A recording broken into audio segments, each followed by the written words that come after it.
Beyond the camera's gaze and across the invisible lines of history lies the untold truth. Prepare to witness the extraordinary events and pivotal moments that fundamentally reshaped our modern world. Get out of the vehicle! Get out right now! Sir, I am not resisting. Why are you asking me to exit the vehicle? I'm not gonna ask you again! I understand, but this entire stop is being recorded. I have done nothing wrong. Unit 7, be advised. At exactly 6:22 p.m. on a quiet Tuesday evening on Millbrook Road in Hargrove County, Georgia, a traffic stop that should have lasted 5 minutes turned into a 41-minute nightmare that would shake an entire sheriff's department to its core. The body camera footage, the dash camera footage, and a civilian recording from a neighbor's front porch captured every single second, every word spoken, every command given, and every piece of broken safety glass that fell into the lap of a man who had done absolutely nothing wrong. But this wasn't your typical traffic stop video. This was different. This was a decorated United States Army veteran, a high school history teacher, a varsity football coach, a father of 2 daughters, a man who spent 12 years serving this country overseas and came home to serve his community in a classroom, sitting with both hands visible on his steering wheel, speaking calmly, clearly, and respectfully, and still having his driver's side window smashed in front of his own neighborhood. What happened next would shock the Hargrove County community, spark a national conversation about pretextual stops, racial profiling, and excessive force, and prove that knowing your rights, staying calm, and documenting everything can be the difference between justice and silence. Before we continue, can you do me a favor? Drop a comment and let me know where you're watching from. And if you haven't already, please hit that subscribe button. This story gets even more intense, and you don't want to miss what happens next. Marcus Webb was not your average 39-year-old. While most people his age were focused on mortgages, weekend plans, and catching up on sleep, Marcus Webb had already lived 3 lifetimes worth of discipline, sacrifice, and service. He was born and raised in Hargrove County, Georgia, the same county where this story takes place. He grew up in a modest home on the east side of town, the second of 4 children, raised by a single mother who worked 2 jobs and made sure all 4 of her kids understood one thing above everything else: conduct yourself with dignity, no matter what the world throws at you. That lesson would prove to be the most important thing Marcus ever learned. At 18, Marcus enlisted in the United States Army. He served 3 combat tours, 2 in Iraq and 1 in Afghanistan, rising to the rank of staff sergeant. He was responsible for the lives of soldiers under his command. He was trained in high-pressure decision-making. He was trained to stay calm when everything around him was chaos. He was trained to follow lawful orders and to recognize when an order crossed a line. After 12 years of active duty, Marcus was honorably discharged with multiple commendations, including the Army Commendation Medal and the Combat Action Badge. When he came home to Hargrove County, he didn't rest. He enrolled in night school, earned his teaching certification, and took a job at Hargrove County High School teaching 11th grade American history. Within 2 years, he was also the head varsity football coach, turning a team that had lost 17 straight games into a regional finalist. His players called him Coach Webb. His students called him Mr. Webb. His colleagues called him one of the best teachers in the building. His daughters called him Dad. Nobody in that town had a bad word to say about Marcus Webb. And on the night of Tuesday, October 14th, he was driving home from a school board meeting where he had just presented a proposal for updated history curriculum materials. He was wearing a collared shirt and slacks. He had a leather portfolio folder on the passenger seat. He was listening to a gospel radio station. He was 6 minutes from his front door. On the evening of October 14th, Marcus Webb left the Hargrove County School District Administrative Building at approximately 6:08 p.m. The sun had already dipped below the tree line, painting the Georgia sky in long, fading streaks of amber and deep purple. The air was cool for October, that particular kind of autumn evening where everything smells faintly of dry leaves and the day feels like it's finally letting go. Marcus rolled down his window halfway. He was relaxed. He was proud. The school board had responded positively to his curriculum proposal, and his mind was already drifting toward getting home, hugging his daughters, and eating whatever his mother-in-law had cooked for dinner. He turned onto Millbrook Road at 6:19 p.m. Millbrook Road is a 2-lane residential street that cuts through a predominantly black neighborhood on the southwest side of Hargrove County. It is the street Marcus grew up on. It is the street his mother still lives on. He had driven it thousands of times. He knew every pothole, every stop sign, every familiar porch light. He was not speeding. He was not swerving. His registration was current, His inspection was valid, his insurance was active, and every single light on his 2019 Honda Accord was functioning perfectly. He was simply a man driving home from work, following every rule of the road exactly as written. Then the blue lights came on behind him. Marcus glanced in his rearview mirror. His heart didn't race with panic. It raced with recognition. He had been stopped before. He had been stopped on this same road before. He took a breath the way his drill sergeant had taught him to take a breath before a high-stress situation. He pulled over smoothly, came to a complete stop, turned off his radio, placed both hands on the steering wheel at 10 and 2, and waited. The officer who approached Marcus Webb's vehicle that night was Craig Tatum, a 34-year-old deputy with the Hargrove County Sheriff's Department. Tatum had been with the department for 8 years, assigned primarily to patrol on the southwest side of the county. He had received 2 commendations for drug seizures and 1 written reprimand for conduct during a 2021 traffic stop. A reprimand that, as we will learn later, was buried so quietly that most of his supervisors claimed they had never seen it. To Officer Tatum, this was a routine stop, or at least that was what he would later claim. Tatum approached the driver's side of the vehicle. The body camera was rolling. "License and registration," Tatum said, his tone carrying the particular kind of impatience that suggests the conversation is already an inconvenience before it has even begun. Marcus responded without moving his hands. "Good evening, officer. Before I reach for anything, I want to let you know my wallet is in my back left pocket and my registration is in the glove box. I'm going to move slowly. Is that okay?" This is textbook. This is exactly what every legal expert, every civil rights attorney, and every defensive driving course tells you to do. Announce your movements. Stay calm. Be cooperative. Marcus did everything right from the very first second. "Go ahead," Tatum said. Marcus produced his license and registration smoothly and handed them over. Then he asked the question that seemed to irritate Officer Tatum more than anything else Marcus did that entire night. He asked, simply and politely, "May I ask what the reason for the stop was?" This is where things started to go wrong. Not because the question was inappropriate, not because it was aggressive, not because it was confrontational in any way. It was a completely lawful question. Every driver in the United States has the right to know why they have been stopped. But Officer Tatum's response told you everything you needed to know about what kind of stop this actually was. "You fit the description of a suspect we're looking for in the area," Tatum said. Marcus kept his hands visible. His voice did not change. "I understand. Can you tell me what the suspect is described as, so I can understand why you stopped me specifically?" Tatum ignored the question. "Step out of the vehicle, sir." Marcus did not move. Not out of defiance, but out of lawful, informed caution. "Officer, I want to make sure I understand correctly. Am I being detained, or am I free to go?" "You are being detained." "Okay. Then I'd like to understand the legal basis for my detention. What crime am I suspected of committing?" And right there, right in that moment, is where any trained professional law enforcement officer would have provided a clear, articulable answer. Because under the Fourth Amendment to the United States Constitution, and under the Supreme Court's ruling in Terry v. Ohio, a law enforcement officer must have reasonable, articulable suspicion that a person has committed, is committing, or is about to commit a crime before they can lawfully detain that person. Fitting a vague description of an unknown suspect in a general area is not, by itself, legally sufficient grounds for detention. Officer Tatum either didn't know that, or he simply didn't care. "I said, get out of the vehicle," Tatum repeated.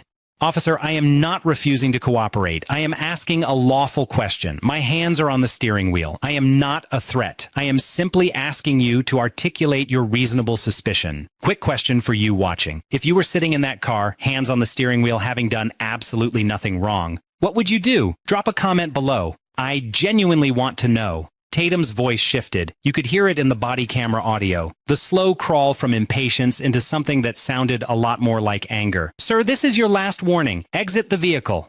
"I am a United States Army veteran," Marcus said, his voice still completely level. "I have served this country for 12 years. I am a teacher at Hargrove County High School. I live 2 blocks from here. I am asking you, calmly, respectfully, and lawfully, what is your reasonable, articulable suspicion for this stop and this detention? I am not moving until that question is answered, because I have the right to understand why I am being detained." This is the moment everything changed. Because instead of answering the question, instead of getting on his radio to verify the description of the suspect, instead of doing any of the things that a professional law enforcement officer is trained to do in exactly this type of situation, Officer Craig Tatum walked back to his patrol vehicle, retrieved his department-issued window punch, walked back to the driver's side of Marcus Webb's 2019 Honda Accord, and without a single additional word of warning, shattered the driver's side window. The sound of the glass exploding inward was captured on 3 separate recordings. A neighbor named Diane Porter, who had been sitting on her front porch when the patrol car pulled over, had begun recording on her phone the moment she recognized Marcus's car. She later told investigators that the sound made her physically flinch. "I've lived on this street for 31 years, she told them. "I have never seen anything like that."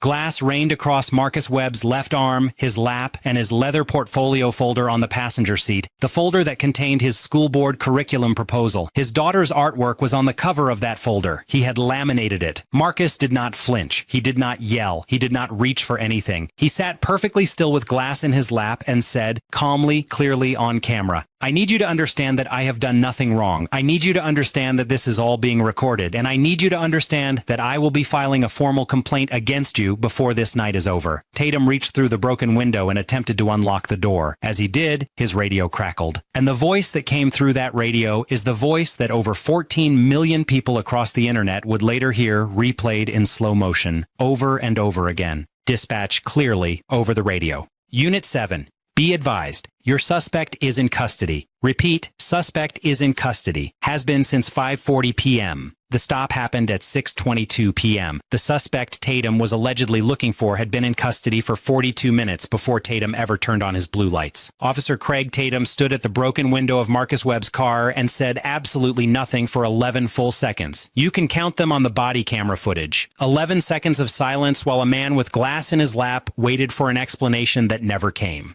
Now, most people who find themselves sitting in a car with a shattered window, glass on their clothes, and a law enforcement officer who just received confirmation over the radio that the entire stop was baseless. Most people might cry. Most people might yell. Most people might freeze entirely and not know what to do next. Marcus Webb was not most people. Marcus reached carefully into his portfolio folder, moving slowly, narrating every movement for the camera, and retrieved a notepad and pen. Right there, on the side of Millbrook Road with Glass on his lap, he began writing. He wrote down the officer's badge number, which was visible on the body camera footage. He wrote down the exact time displayed on his car's dashboard. He wrote the patrol car's unit number. He wrote down the exact words Tatum had said to him, in order, as best as he could reconstruct them from memory. He asked Tatum, politely, to confirm the spelling of his last name. Tatum did not respond. Marcus wrote down that Tatum refused to confirm his name. Then Marcus did something that would prove to be the single most important decision of the entire night. He called his attorney. Right there on the side of the road with Officer Tatum still standing at his broken window, Marcus called the law offices of Patterson and Green, a civil rights firm based in Atlanta that he had known about for years because they had represented a family member in a prior case. He got the after-hours voicemail and left a detailed, calm, methodical message describing every element of what had just occurred, including the dispatch confirmation, the badge number, the time, and the location. That voicemail would later become part of the official evidence file. Marcus was not arrested. He was not charged with anything. After the dispatch confirmation came through, Officer Tatum stepped back from the vehicle, returned to his patrol car, sat inside for approximately 3 minutes, again all on camera, and then drove away. He did not apologize. He did not offer to explain anything. He did not call for assistance to help Marcus deal with a broken car window on the side of the road at night. He simply drove away. Marcus sat in his car for a moment.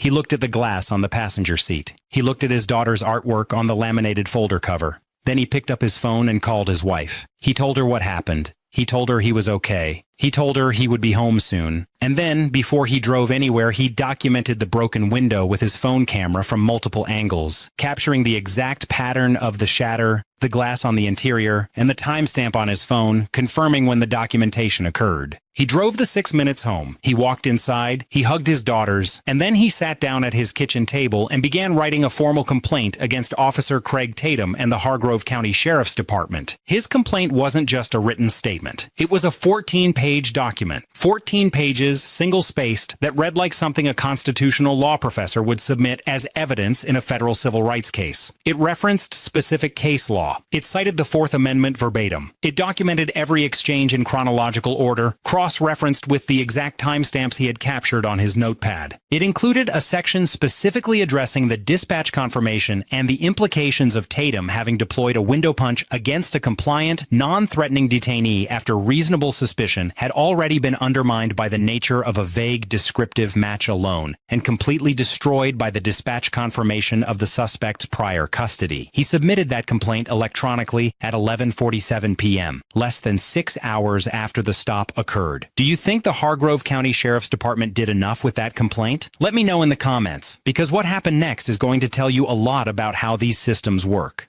The Hargrove County Sheriff's Department received Marcus Webb's complaint on a Wednesday morning. By Thursday afternoon, less than 36 hours later, Officer Craig Tatum had been placed on administrative leave with pay pending an internal affairs investigation. This was not normal. These investigations typically take weeks just to be formally opened. Most complainants wait months before they even receive an acknowledgement letter. But Marcus Webb's 14-page complaint was so detailed, so legally precise, and so comprehensively documented that the department's legal counsel reportedly read it and immediately advised the sheriff that the matter required urgent attention. The internal affairs investigator assigned to the case was Lieutenant Donna Marsh, a 19-year department veteran who had investigated over 60 use-of-force complaints in her career. She later told investigators for a civil review board that she had never, in 19 years, seen a civilian complaint with that level of legal precision and documentary evidence. She said she pulled up the body camera footage, watched it once, then watched it again, then called her supervisor in and watched it a third time together. What the footage confirmed was significant. The body camera footage confirmed that Marcus Webb's hands were visible on the steering wheel for the entirety of the stop prior to the window breach. It confirmed that he announced every movement before making it. It confirmed that he asked lawful questions in a calm, non-threatening tone throughout. It confirmed that Officer Tatum never provided a specific, articulable description of the suspect he claimed Marcus matched. It confirmed that Tatum retrieved the window punch from his patrol vehicle, meaning the decision to breach the window was premeditated, not reactive, and it confirmed the dispatch radio transmission, audible on the body camera audio, clearly stating that the suspect had been in custody since 5:40 p.m. But there was something else in the footage that made this case even more serious. When investigators reviewed Tatum's dash camera footage from his patrol vehicle, they discovered something that had not been mentioned anywhere in Tatum's own incident report. Before Tatum turned on his blue lights to initiate the stop of Marcus Webb's vehicle, he had been on his patrol vehicle's computer terminal. The computer access log, pulled as part of the investigation, showed that at 6:17 p.m., 5 minutes before the stop, Tatum had run the license plate of Marcus's vehicle. The query returned Marcus Webb's name, his address, his vehicle registration, and his clean record. No warrants, no priors, nothing. Tatum had that information before he ever turned on his lights. He knew, before the stop even began, that the owner of that vehicle had no record whatsoever, and he stopped him anyway. Investigators also pulled the full dispatch log for the suspect Tatum claimed Marcus resembled. The suspect in question was described as a black male in his early 20s, approximately 5 feet 8 inches tall, wearing a red hoodie, last seen on foot on the north side of the county, more than 4 miles from Millbrook Road. Marcus Webb is 39 years old, 6 feet 1 inch tall, was wearing a collared dress shirt, and was inside a vehicle. The overlap in the description was, to use Lieutenant Marsh's own words in her report, insufficient to establish any reasonable basis for believing the stopped individual was the wanted suspect. Marcus Webb was stopped because he was a black man driving through his own neighborhood. The evidence, when laid out in full, made that conclusion very difficult to argue against.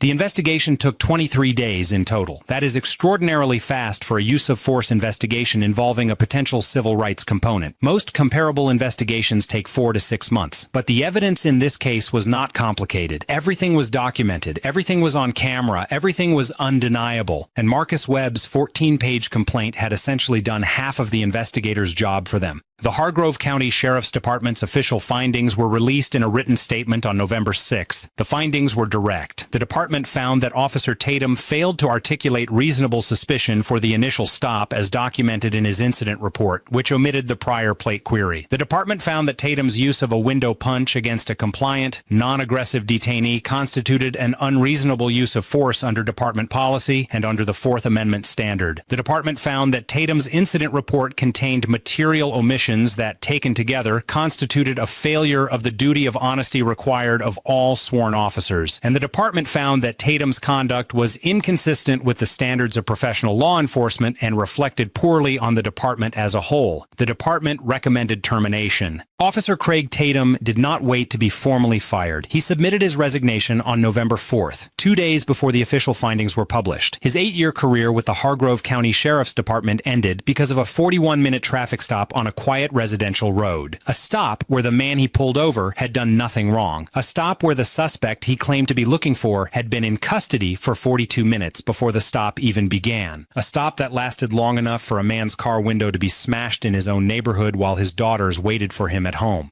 The Hargrove County Sheriff's Department initially declined to release the body camera footage publicly, citing the ongoing nature of the internal review process. Marcus Webb's attorney, the same civil rights firm he had called from the side of the road that night, filed a public records request for the footage within 72 hours of the incident. When the department failed to respond within the statutory time frame, the firm filed for an emergency judicial order compelling the release. The footage was released publicly on November 8th, 2 days after the department's official findings were published. When the footage hit the internet, it moved fast. Within 48 hours, it had been viewed more than 14 million times across multiple platforms. National news outlets covered it. Civil rights organizations issued statements. Legal commentators broke it down frame by frame on YouTube and podcasts. 3 law school professors used clips from the footage in their constitutional law classes within the same week. The moment of dispatch confirming the suspect's prior custody, played over the sound of breaking glass, became one of the most shared clips in that entire news cycle.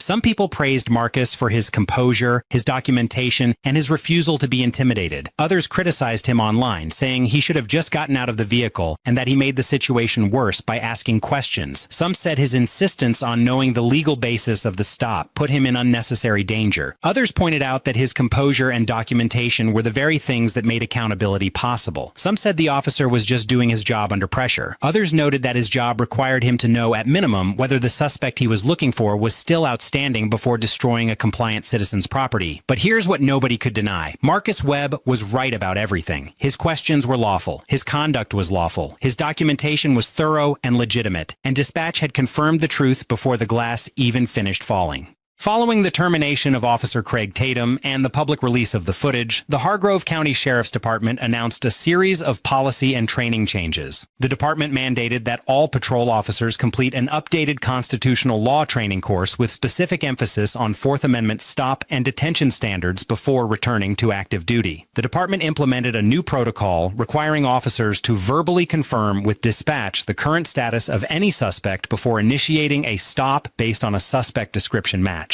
The department updated its use of force policy to include explicit prohibitions against deploying a window punch on a compliant, non-aggressive detainee in a non-emergency situation. The department also launched a formal review of all use of force complaints filed against Hargrove County deputies over the preceding 5 years. That final review is where things got significantly more complicated. After the footage went viral, 7 additional individuals came forward to file complaints against Officer Tatum specifically, all describing stops with similar characteristics.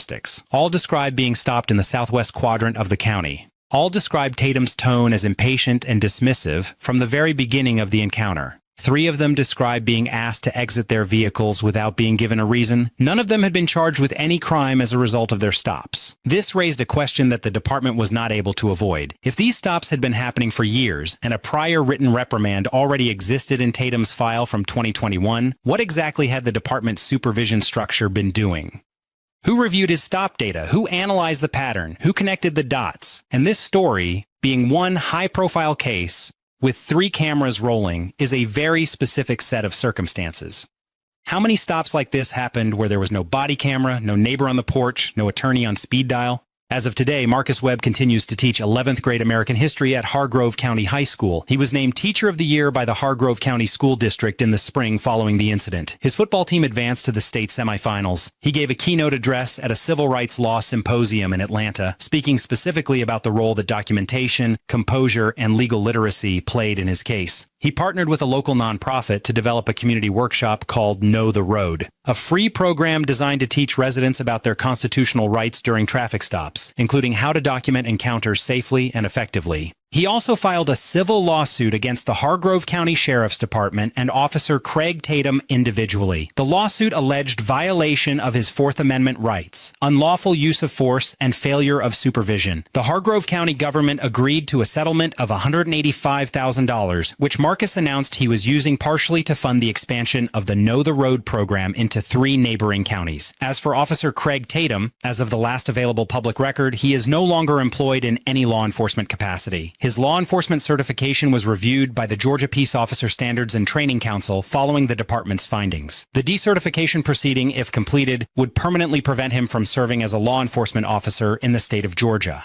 Here's a question for you. If you were sitting in that car, on the street you grew up on, coming home from a meeting where you just tried to make your community's schools better, would you have handled it the way Marcus did? Be honest. Comment below. Because I think most of us would like to believe we would, but the reality of that situation in real time is something very few people are truly prepared for. Let's talk about the bigger picture here, because this story isn't just about Marcus Webb and Craig Tatum. It's about what happens when institutional power operates without accountability. It's about the gap between what the law says and what people actually experience in real time on real roads. And it's about what becomes possible when a person knows their rights well enough to defend them calmly, on camera, in the most stressful possible circumstances. Most people do not know the specific legal standard that governs whether a police officer can lawfully stop and detain them. Most people have never read Terry v. Ohio. Most people have never thought about what reasonable articulable suspicion actually means and how it differs from a hunch or a vague descriptive match. And some law enforcement officers, not all, but some, count on exactly that ignorance. They count on people being too scared, too overwhelmed, or too uncertain of their rights to ask a simple, lawful question. When you encounter someone like Marcus Webb, someone who knows the standard, who stays calm enough to apply it in real time, who documents everything from the moment the blue lights come on, the dynamic shifts, the uniform does not automatically win, the authority does not automatically override the right, knowledge becomes the equalizer. Behind every single piece of data lies a complex and fascinating narrative. And within every narrative, there is a hidden truth striving to be brought to light. We genuinely appreciate you being here to uncover it with us today.